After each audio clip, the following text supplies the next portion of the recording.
Friends, countrymen, now is the time for war. I call upon you, my trusted Valkyrie.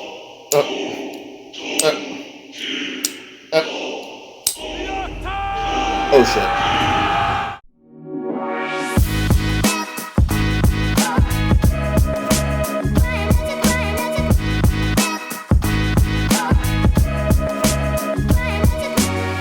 What's going on, guys? The Real Sharif M here, aka Mangana Steel, back with another video. And let me tell you, if you missed me on Sunday, I had a bit of a rough one. And before I tell you about what happened to me, please don't forget to subscribe and like the video, leave a comment. It really massively helps with the algorithm. And if you just subscribe and you don't interact with the channel, YouTube actually unsubscribes you. Thank you to all of you who have already subscribed. So let me tell you what happened Sunday. Basically, I had such a busy day Saturday running around. I was involved in a car show, showing off my Subaru that I've been working on, and was running around doing a bunch of other little odds and ends that by the time I got home, I actually passed out in this very chair, my office chair. And let me tell you, it's the first comfortable office chair I've had in over a decade. So, man, I just like slumped out, totally knocked out, and woke up in a very unpleasant way. Apparently, I had just started to like wake up. I kind of sat towards the front of the chair, was kind of like hunched forward, and passed right back out because I was so tired. Well, when I woke up the next time, I was on the floor. Yes, I fell out of my chair, smacked my face on the very shelving unit behind me, and that's how I woke up Sunday morning.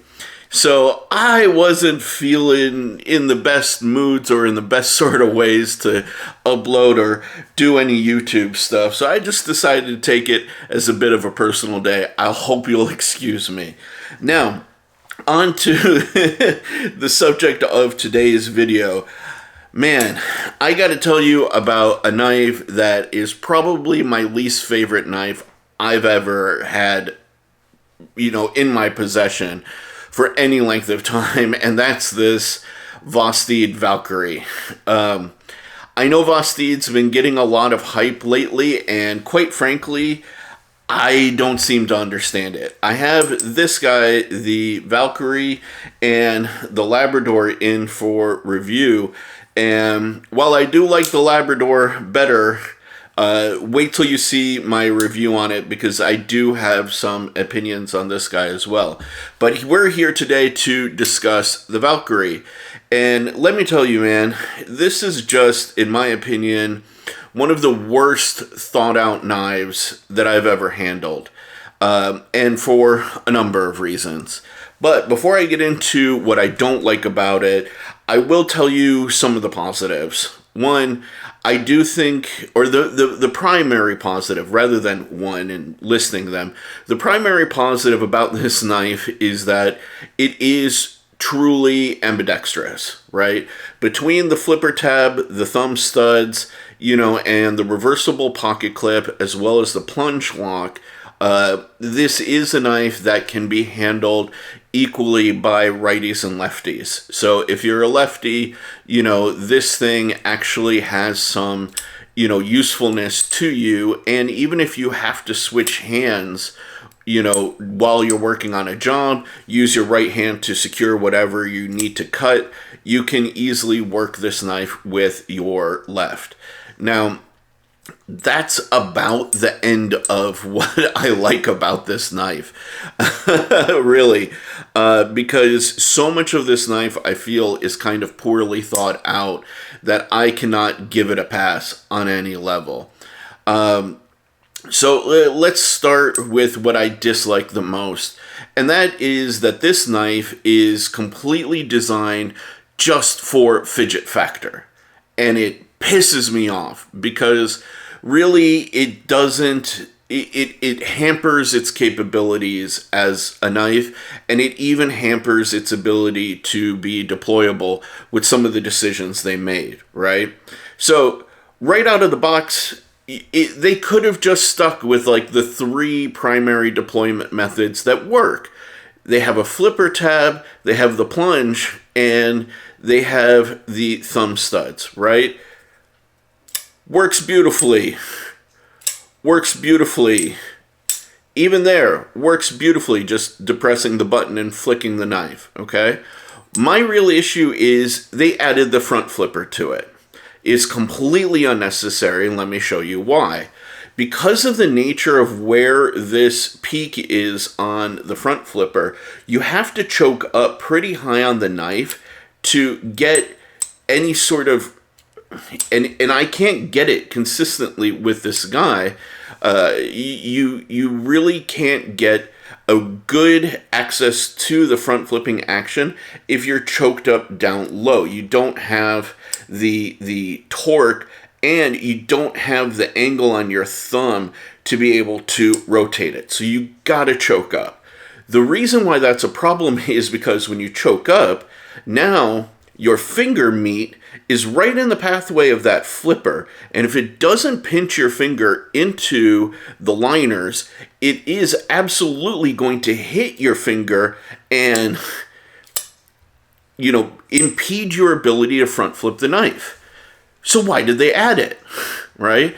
And now with the inclusion of the consideration for that front flipper, they created this little thumb ramp right here, which if you have hands that are bigger than a medium-sized hand, because I handed this to somebody with smaller hands than me, they wear a large-sized glove, this little peak right here in the thumb ramp hits in the middle of your thumb if you grip this knife in a very natural position. So you see, watch where my thumb hits, boom. So now I'm hitting right in the middle of that thing, and it's uncomfortable. It's not like the worst of hot spots, but if I'm sitting here cutting through lots of cardboard, you know, like sheet after sheet of it, that's going to be unpleasant. And it's so unnecessary. If they had just not done the front flipper at all, they could have done this with a straight back, put jimping all the way up to the thumb stud, and it would have been an infinitely better solution, right? But no, they wanted to get all the deployment methods in the frickin' thing, and because of that, they compromised the knife. Let's talk about another place where this knife gets a little silly and uncomfortable. So they have this jimping here that is pretty fine, and I don't know why, but it feels sharp. And again, I'm not quite sure why. I haven't measured the spacing, but they, you know, logically have a bit of jimping here on the front of the flipper tab so that when you open it up, you know, you get good grip. But the thing of it is, I have calloused fingers, and that jimping just feels almost like a mild cheese grater against my finger here.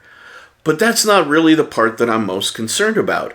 It's that they extended the jimping on the top side of the flipper, or in this case, the bottom side when it's open and deployed.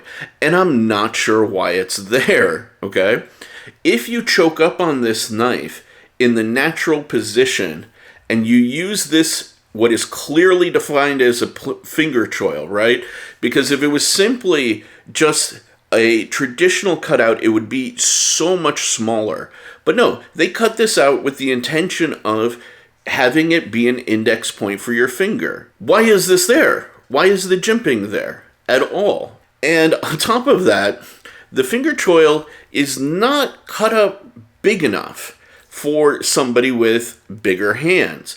So in the natural position, my middle finger falls into the choil here, my index finger hits here, but guess what? There's a nice sharp transitionary surface right here, this little peak, that's jabbing into my finger as well.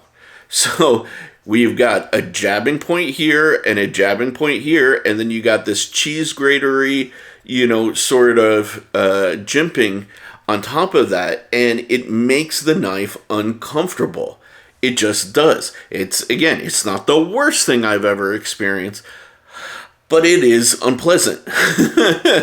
And I don't understand why. You know, they even remotely made these decisions. This could have been way smoother. It could have been radiused. If they wanted to have a proper finger choil, they could have opened it up even more. And it just, I'm not sure who this knife was in particular designed for. And another place where you see that is, okay, presumably, since I do have extra large to double extra large size hands, the length of the base of my palm to my fingertip is typically larger and longer than somebody with medium size hands, right? This little cutout here on the tip of the blade is intended for indexing your index finger so you can get nice precision control of the tip, right? Well, there is no point in which I can grip the knife to utilize that where my grip is comfortable. If I use the finger choil here, which is typically the way, guess what? My index finger hits on this point as well. And I do not get access to this nice curvature. Now, if I move further up, now my middle finger is right on top of that weird jimping that feels sharp, or on that peak again. And it just doesn't feel like a comfortable knife for me in any sort of grip. I can't seem to find a place in which this knife feels even remotely comfortable. And there's just other knives that do what this knife does so much better for the money. And this little swoop back here is supposed to fall into this area of the palm, but it just, I can't get it into a nice place where at least one part of my hand is not getting jabbed by some part of this knife. So this thing ends up being really unimpressive and really, really frustrating for me to deal with. On top of that, I can criticize the G10. It feels a little plasticky, feels a little cheap. The texture's okay, I guess. Personally, I prefer Spyderco texture. Even my favorite is Emerson texture, so I'm a little different in that regard. But these scales feel at best. And then the acoustics.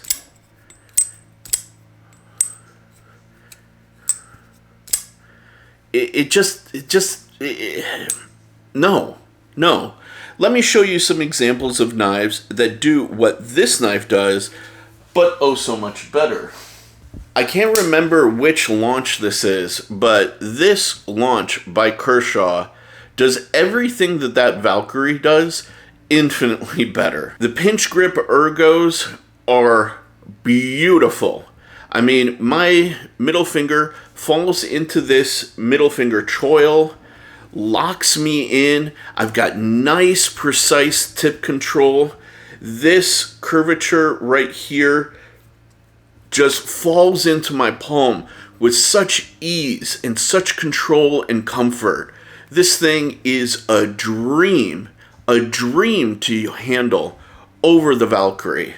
The jimping here is nice and consistent. This little curvature cut out into the blade indexes my thumb perfectly.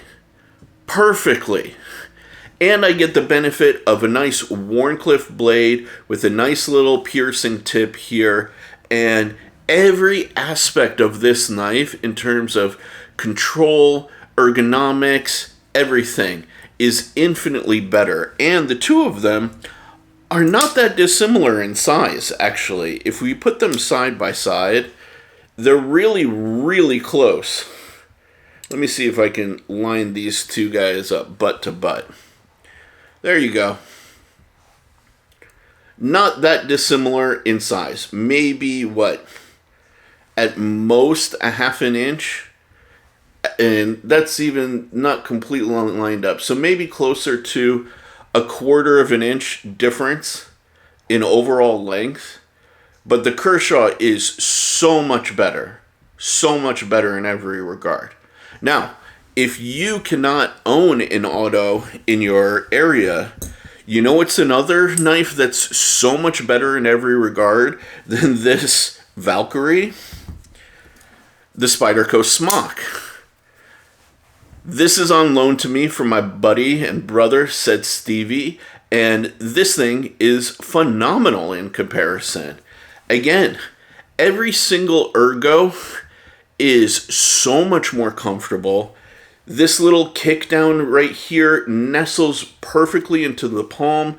My middle finger falls into the finger choil in the pinch grip. I feel I have complete and total control over the tip here. You get a nice hollow grind instead of a flat grind. You get a compression lock, button lock mechanism, which is so much more robust than a plunge lock. The acoustics on this thing are phenomenal. You get a really nice flipper tab right here. Some people have complained that there's no jimping, but I have never had an issue with this thing. I've never slipped off of it, and it hits every single time.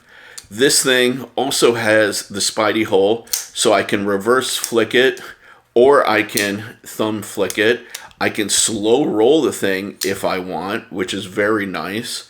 The choke-up ergonomics, again, infinitely better, fits my hand beautifully, and unlike the Valkyrie, if I want to, I can upgrade it, just like my buddy Stevie did with these titanium scales and the Lynch clip.